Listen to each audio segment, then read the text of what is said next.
Amani iwe nanyi ndugu zangu wapendwa. Utabiri wa nyota kutoka kwa Ahishamshi. Msomaji wenu ni mimi Zamruni Balul. Nyota ya ng'ombe. Kuanza kumwanza mtu upya. Utapatwa na hali ya kichefuchefu cha ghafla. Kupata kitu kipya. Utaulainisha moyo wako kumpenda mtu. Kujaribu kumtumia ujumbe mtu kama atakujibu. Kujihisi hali ya kiungulia na koo kukauka sana. Kufurahia kitu. Kuhisi mambo mazuri yatakufikia miezi ijayo.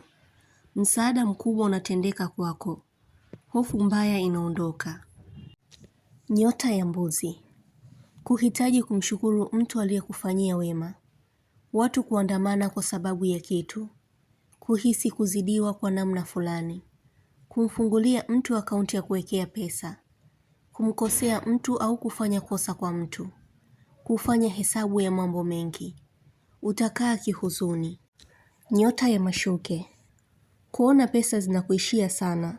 Siwa kuwa nazo kama hapo mwanzo. Mtu anaanza kuwa mnyonge kwa ajili yako. Kuhitajika na kiongozi wako. Kujua kitu kabla mtu hajazungumza. Kuomba dua ya jambo la muhimu sana. Utapata taarifa ya kuhuzunisha au ya kufurahisha. Pia zinaweza kukufikia zote. Nyota ya mapacha. Kumtaja mtu sana ambaye atakufikia. Kana kwamba amekusikia wito wako. Kulalamika njaa ila hupati utulivu wa kula. Mtu anaumizwa sana na wewe. Kuhisi umekurupuka kuongea jambo. Kujitahadharisha kwa jambo lisilokuwa na faida. Kufikia kikomo cha utumiaji wa kitu. Mtandao kusumbua eneo lilopo. Nyota ya mizani. Unapitia mengi magumu ila wewe ni shujaa wa kupambana. Utasimama tena japokuwa hujiamini sana. Mtu atakujuza mambo mengi haswa ambayo ulikuwa huyajui. Mwanga wa jua kukuumiza macho. Kufanya kitu kwa unadhifu. Kumpea mtu kitu chako. Kuhitaji kuonana na mtu fulani ambaye utamtumia ujumbe. Kuwaza kitu kitakachotokea. Kutamani jambo la heri likufikie. Nyota ya ndoo. Kutumia dawa ya kuondosha maumivu kwa haraka. Kutoa huduma ya kwanza kwa mtu. Kutumia kitu kwa akili sana. Kuweza kumshawishi mtu kwa jambo. Kupunguza mabishano. Kukaribia kupata kitu chenye furaha. Utafanya kitu ulichokuwa unasita kukifanya. Nyota ya simba. Kuyakataa maamuzi ya mtu. Mtu atakujua jinsi ulivyo ukiwa na hasira au kichukia. Kuna jambo jipya linalojiunda kwako. Litakalo kuwa zuri. Kumkumbuka mzazi wako. Kuelewana vizuri na mtu. Utakuwa na maongezi yenye kuhusu mipango ya pesa. Kwa baadhi yenu kutangaza jambo la ndoa. Mwezi ujao utakuwa na heri kwako. Nyota ya mshale. Utapata taarifa ya watu kuachana. Kukabidhiwa kitu. Mtu anakujali sasa. Tofauti na mwanzo alivyokuwa. Historia yako na mtu inajirudi tena. Kupata wazo zuri la kumshauri mtu. Utakuwa na maongezi ya kihisia zaidi kuhusu jambo linalokuhusu.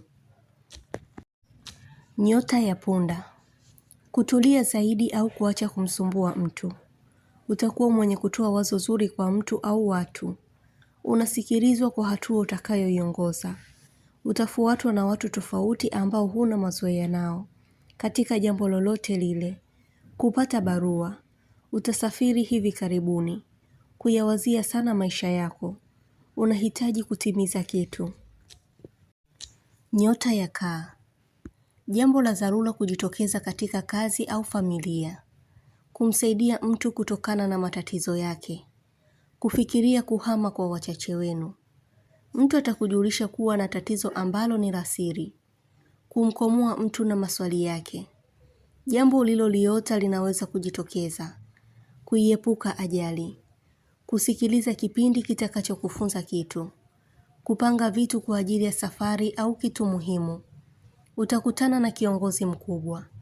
Kuna jambo utakalolitatua. Katika mwezi wa 6, wa 7 mpaka wa 8. Kuna jambo kubwa na zuri litafanyika. Kama ndoa, cheo, kuongeza familia, au ufaulu wowote. Kuona mtiririko wa maji yakimwagika. Inakujulisha mambo yako yatanyookewa. au kuwa mazuri. Imani yako pia itazidi kuongezeka na wingi wa kipato uko njiani. Nyota ya Nge. Ulivyovipoteza ni vingi sana, vinavyokufanya uumie ukivikumbuka. Kuna kitu kinakuja kwa haraka kwako, ni malipo au juhudi zenye mafanikio. Mtu atakuwa na kuwaza sana, utatumiwa jumbe nyingi mfululizo. Nyota ya Samaki. Kitu unachotamani kukisikia unahisi kinachelewa kukufikia. Mtu atakuwa mwenye maagizo mengi kwako. Kujitoa kwenye hali ya usumbufu. Mtu atakuambia kuwa umebadilika. Utahitaji watu waendelee kuamini wanachokiamini. Kufanya maendeleo ya kimya kimya. Kusita kuweka mipango yako wazi. Utabiri huu unatoka kwa Ahishamshi. Usiache kusubscribe chaneli hii ya Ahishamshi kuonesha umoja wenu na upendo. Mengi mazuri yatawafikia. Usisite kulike, kucomment na kushare. Kwa mawasiliano zaidi mtafute kwa namba hii +254 724 729 804. Unaweza kumpata kwa WhatsApp, kwa grupu la elimu, utabiri wa kila siku, tafsiri ya ndoto, ishara na tiba. Umoja wenu ni muhimu sana. Shukran.